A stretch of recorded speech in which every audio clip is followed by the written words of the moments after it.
Myndi þú vilja halda diskotek á Bessastöðum fyrir okkur? Það er endar bara besta hugmynd sem ég heyrt í dag. Ég væri til í það, já. Góðan daginn. Góðan daginn. Velkomin í kosningasjónvarp Átaks. Ég heiti Helga Pálína Sigurdóttir og er stjórnarmaður í Átaki. Hingað er komin góðu gestur Arnar Þór Jónsson, forsetaframbjóðandi. Hvaða þýðingu hefur það fyrir þig að bjóða þig fram sem forseta og af hverju ætti fólk að kjósa þig? Sko, fyrir mig hefur þetta þá þýðingu að ég vil láta mig varða það sem að gerist í okkar samfélagi. Ég vil hafa áhrif til góðs. Ég hef góðan tilgang, góðan ásetning í þessu framboði.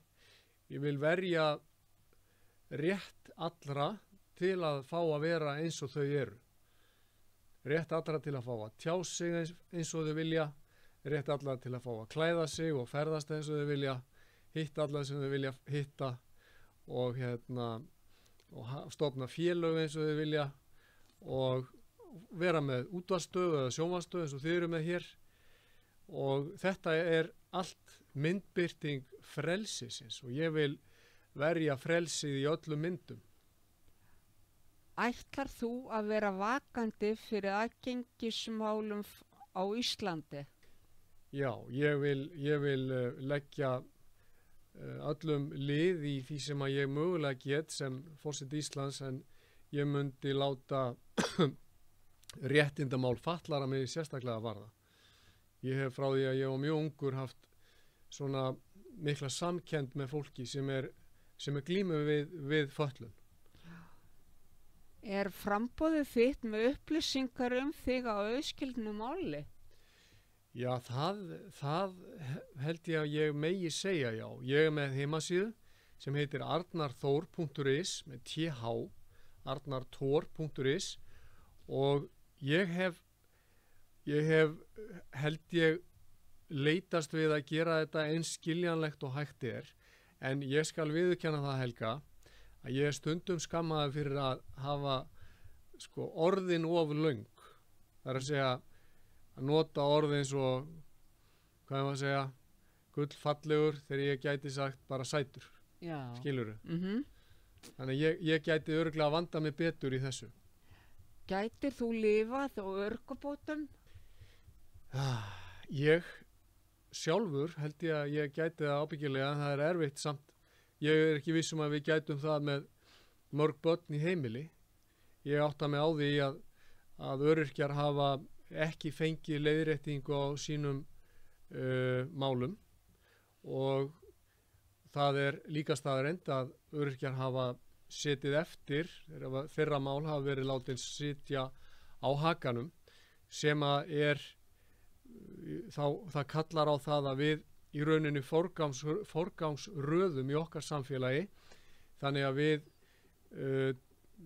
förum að verja skattpeningunum okkar í það að hugsa vel gamla fólki okkar sem hefur lagt svo margt til okkar samfélags og hugsa vel þá sem að glíma við fötlun og örorku eins og hægt er, því að víða lekur úr ríkiskassanum í málefni sem ætti ekki að fara í, og ég hef til dæmis sagt að við ættum ekki að vera að kaupa skotfæri og sprengjur til að nota í útlöndum, heldur hugsa fremur að hlúa að fólki.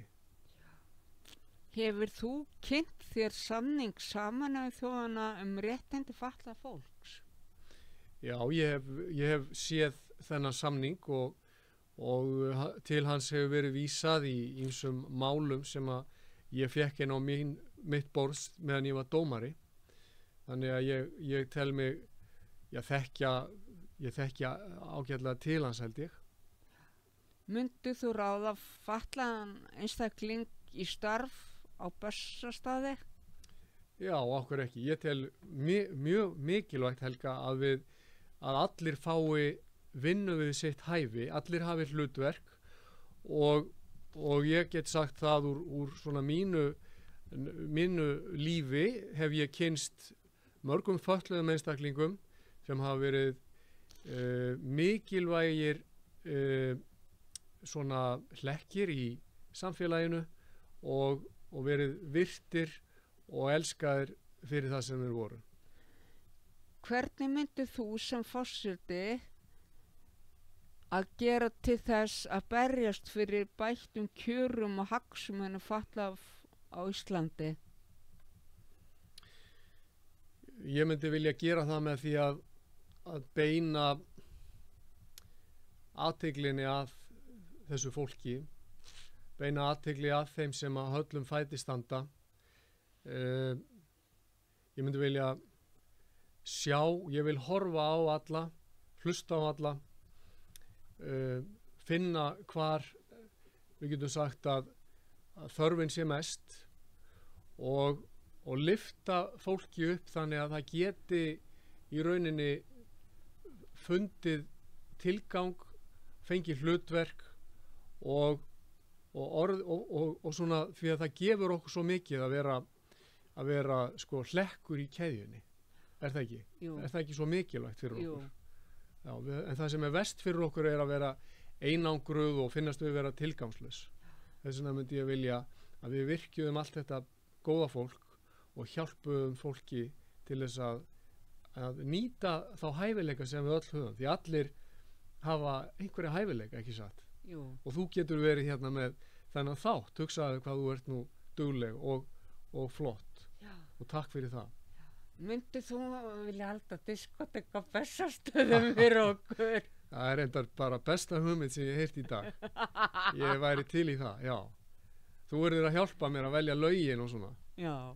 Og ég held að það er sko til hérna hús þarna á Bessastaðanesinu. Já. Sem er svona eins og sýnist mér gömul hlaða. Já. Og þar væri hægt að halda frábært sveitaball. Já. Því það er ekki mikið félagsmiðstöður fyrir okkur. Nei. Það vantar félagsmiðstöður fyrir okkur. Og heldur að væri gaman að hengja upp diskokúlur og þú fengir að velja lögin og svo við fengjum DJ og gætum jafnvel fengið hljómsveit. Heldur að væri ekki stuð. Já. Takk kærlega fyrir komuna. Já, mín var ánægjan.